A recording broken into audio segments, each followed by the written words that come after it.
Let's talk Barbie. Like, I know, everyone has talked about it, and it was a great campaign. Are we rolling? Action. This is part one of a look into how the Barbie marketing campaign did really well, and we're comparing it to how Lego does some of their marketing these days, or does most of their marketing these days.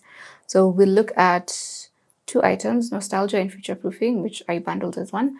And something that works well with these two concepts is licensing and merchandising. So for this, because we're using Lego, we're going to just look at what they did, like what they did to come from where they were and to get to where they are now. Because right now, I think they have the largest market share in the toy industry.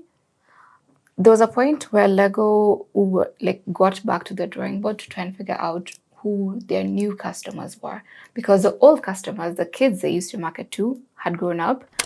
This is what Lego products looked like in the 1980s. And this is a Lego product now. Everything is awesome. And for that, they went and came up with two very practical ideas.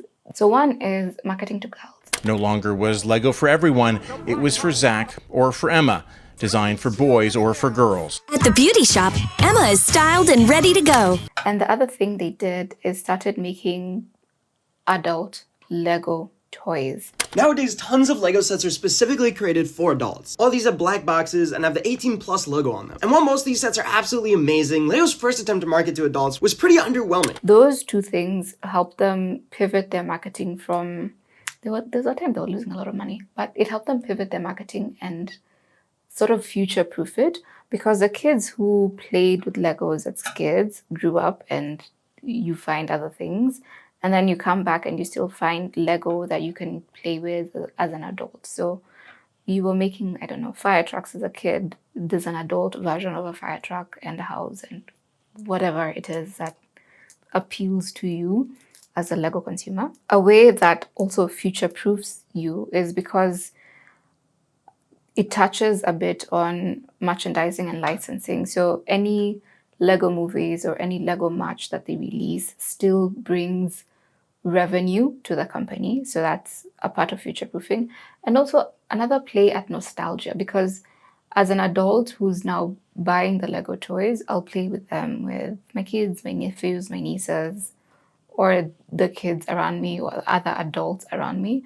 And that somehow also touches on the kids who are in our lives.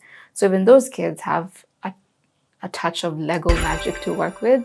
And when they become adults, if there is something new and improved for them to play with as adults, you still have a solid market share, because you can capture play from childhood all through adulthood. And adults have more purchasing power. How Barbie did that is a lot of the conversations that people were having as they were prepping to watch the movie with their friends and their family is, guys had a lot of...